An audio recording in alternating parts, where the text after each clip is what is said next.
ओम श्री गणेशाय नमः। हर हर महादेव की जय। माता पार्वती की जय। नमस्कार, आप सभी का मेरे चैनल में हार्दिक अभिनंदन है, स्वागत है। आइए सुनते हैं विंध्येश्वर संहिता का 15वां अध्याय, देश, काल, पात्र और दान का विचार। ऋषियों ने कहा, समस्त पदार्थों के ज्ञाताओं से श्रेष्ठ सूत जी हमसे देश, काल और दान का वर्णन करें। देश का वर्णन। सूत जी बोले, अपने घर में किया देव यज्ञ शुद्ध गृह के फल को देने वाला है। गौशाला का स्थान घर में किए गए देव यज्ञ से 10 गुना, जबकि जलाशय का तट गौशाला से 10 गुना है। एवं जहाँ तुलसी, बेल और पीपल वृक्ष का मूल हो, वहाँ स्थान जलाशय तट से भी 10 गुना महत्व देने वाला है। देवालय उससे भी अधिक महत्व रखता है। देवालय में 10 गुना महत्व है। तीर्थ नदी का तट इससे भी अधिक महत्व रखने वाला है।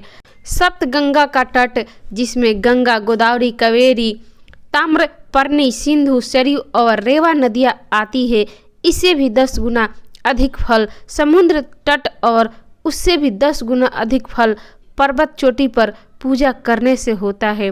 और सबसे अधिक महत्व का स्थान वह होता है जहाँ मन रम जाए। काल का वर्णन। सतयुग में यज्ञ, दान आदि से संपूर्ण फलों की प्राप्ति होती है। त्रेता में तिहाई, द्वापर में आधा, कलयुग में इससे भी कम फल प्राप्त होता है। परंतु शुद्ध हृदय से किया गया पूजन फल देने वाला होता है। इससे 10 गुना फल सूर्य संक्रांति के दिन, उससे 10 गुना अधिक फल तुला और मेष की संक्रांति में तथा चंद्र ग्रहण में उससे भी 10 गुना फल मिलता है। सूर्य ग्रहण में उससे भी 10 गुना अधिक फल प्राप्त होता है।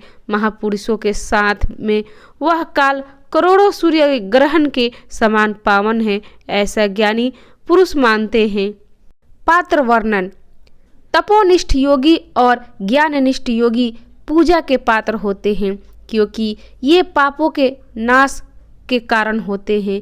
जिस ब्राह्मण ने 24 लाख गायत्री का जाप कर लिया, वह भी पूजा का पात्र है। वह संपूर्ण काल और भोग का दाता है। गायत्री के जाप से शुद्ध हुआ ब्राह्मण परम पवित्र है। इसलिए दान, जप, होम और पूजा सभी कर्मों के लिए वह शुद्धि पात्र है। स्त्री या पुरुष जो भी भूखा हो, वही अन्नदान का पात्र है। जिससे जिस वस्तु की इच्छा हो, उसे वह वस्तु बिना मांगे ही दे दी जाए, तो दाता को उस दान का पूरा फल प्राप्त होता है। याचना करने के बाद दिया गया दान आधा ही फल देता है। सेवक को दिया दान चौथाई फल देने वाला होता है। दीन ब्राह्मण को दिए गए धन का दान दाता को इस भूतल पर 10 वर्षों तक भोग प्रदान करने वाला है।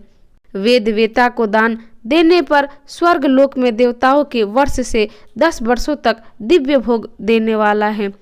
गुरु दक्षिणा में प्राप्त धन शुद्ध द्रव्य कहलाता है। इसका दान संपूर्ण फल देने वाला है। क्षत्रियों का शौर्य से कमाया हुआ, वैश्यों के व्यापार से आया हुआ और शूद्रों का सेवावृत्ति से प्राप्त किया धन उत्तम द्रव्य है।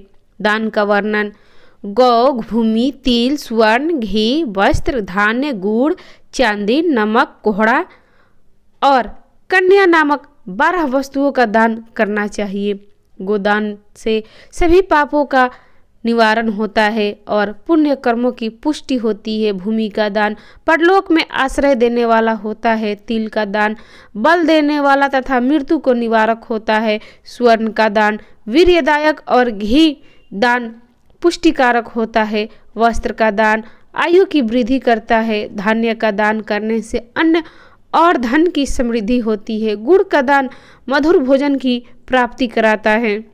चांदी के दान से वीर्य की वृद्धि होती है। लवण के दान से षड्रस भोजन की प्राप्ति होती है।